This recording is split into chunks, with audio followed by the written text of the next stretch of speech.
Obito wants his reunion with Kakashi and Rin, but instead he's going to be dragged into a bloody hellish nightmare. It's my review of Naruto Shippuden, episode 345. And just to let you guys know, I did a full reaction to this episode. If you guys would like to check that out, I will put a link to it in the description box below. Just a chance to see me fanboy out as I watch this episode for the very first time. But let's go ahead and talk about this one, which was pretty damned awesome.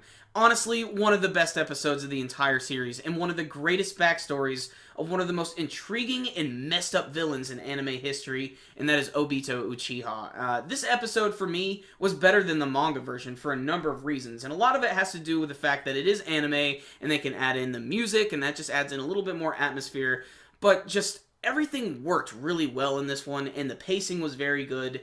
But before I get to the big-ass action massacre scene, let's talk about the beginning of the episode, which is essentially all about Obito going through rehab. He's being looked over by two Zetsu clones. One is this goofy-ass looking swirly one, which I'm assuming is where the Toby identity is going to come from, and this one more serious, typical-looking Zetsu clone. These two Zetsu clones are very important because they're actually going to be able to look after Obito, and they're actually going to help him heal and learn how to use his brand new body, which is slowly growing. As the course of the episode goes on, you can see he has an arm starting to grow out of his new body, and it starts out real skinny, and then eventually it starts to fill out a little bit more as he's working out, doing push-ups, doing an 80s workout montage. It works out. But the other reason I think these Zetsu clones are so important is because over time, they're sort of becoming friends with him, but they're also, I think, sort of slowly, like, brainwashing him to sort of bring him over to Madara's side. When that one Zetsu clone appears and he warns Obito about Kakashi and Rin being attacked, that's when the episode just kicks into high gear, and you get to see that he starts to wear that one swirly Zetsu's body almost like armor, and he's able to break out of Madara's weird underground cave, and they start to make their way to this battlefield. And there's a little thing that they added in here which I thought was a nice touch. You can actually hear these weird monster roars, and you can see over the mountain there are these like giant pillars of water which are exploding out of the ground. Manga readers will understand what this is, but for those who are just watching the anime, you're going to be really surprised when you learn all about this stuff. So try to keep those spoilers to a minimum down below, guys. But the scene where he finally runs up to Kakashi and Rin is where the entire episode really just explodes into awesomeness and creepiness at the same time. So Kakashi looks like he just killed Rin. It's pretty obvious this is not what he wanted to do, and this was not his intention, and Rin just sort of falls over and dies after being pierced through the heart. And because of this, both Kakashi and Obito activate their Mangekyo Sharingan for the very first time. But since Kakashi is not an Uchiha, he falls over from exhaustion, and this is the part of the episode which you'll remember for years to come. And I want to go ahead and mention this before I forget it, but at first I didn't like Obito's brand new voice actor. I was more accustomed to the one he had in Kakashi Gaiden. However, in this episode, he did a fantastic job. Because Obito sounds more like a younger child, it makes this scene all the more disturbing and creepy. And he just wails on these hidden miss ninja. You know, they put up a big front. They're pretty tough guys.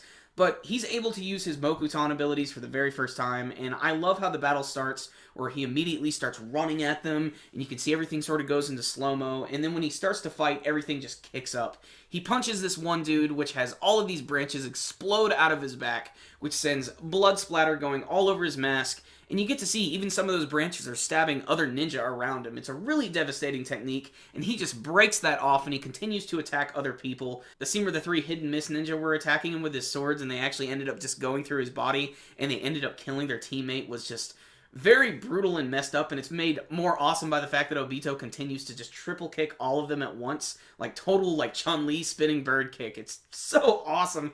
And he just runs through most of them, and then he actually has this technique where he can throw, like, a spear of wood that he'll throw at you, and then when it hits you, he'll, like, make it explode in your body. Just, he really doesn't pull any punches here, and he takes this one guy, and he just wails on him. He, like, punches him and knees him, and then just continues to beat him until he's covered in blood. And this part of the episode was shocking, because it actually kind of freaked me out a little, but I kind of jumped just a bit. You can see it in the reaction video. The scene where he turns towards all the hidden miss ninja and then suddenly the Mokuton explodes from his side, just creepy as hell, because he ends up killing all of them and rising them into the sky as their bodies are entwined in trees and there's blood all over the place. Everything's red and black and disturbing, and Obito laments that he is in hell, ending the episode, and I love how it fades out to the black and the last thing you see is his eye. Just chills the entire time that scene was going on. Everything was really good about it.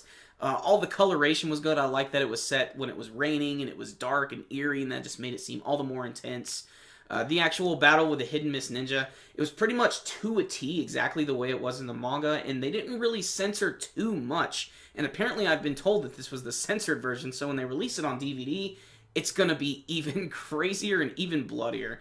But in terms of like the gore and everything, this is probably one of the goriest episodes of the entire series, just and very disturbing in general. And it's sort of a massive juxtaposition to the first part of the episode, because it seems like he's going to get all better and he's going to be strong again, and he might actually be able to see Kakashi and Rin and have a relationship with them, but it's immediately taken from him when he sees this crazy situation with Kakashi killing Rin, which completely just destroys his mind. And this is like the point where there's no going back here.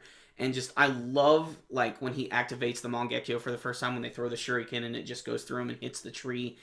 Everybody's freaked out by this situation. And I just want to give props yet again to the voice actor of young Obito. He did a fantastic job in this episode. So I have no complaints with this one. It's absolutely one of my favorite episodes of the series. It was done by legendary animator Hiroyuki Yamashita. He's worked on some very famous episodes of the series. The most recent one before this was episode 322, which was the one where Madara just whipped up on everybody. He clearly does the Uchiha guys some justice. So awesome episode. Definitely check this one out if you are following the series. I have no complaints with this one. It is a 10 out of 10 episode. It was fantastic from beginning to end. The flashbacks, the rehabilitation, the animation, all the music cues, and of course that final massacre scene was pitch freaking perfect. Check it out, guys. You will not be disappointed. I've watched the scene where Obito is smacked down on those hidden ninja about 10 different times now, and I'm still not bored with it. So clearly, I really like this episode. But how did you guys feel about this week's episode of Naruto Shippuden? Were you shocked by it? Did you enjoy the action scenes? Were you disappointed by anything? And what do you want to see from the future of the series? You can let me know with your comments below. And remember, guys, hit that like button. It really is one of the best ways to support our videos. I'm not kidding. And you could subscribe if you haven't already. So, I'll see you next time, guys. Super Kami Guru 9000. Out.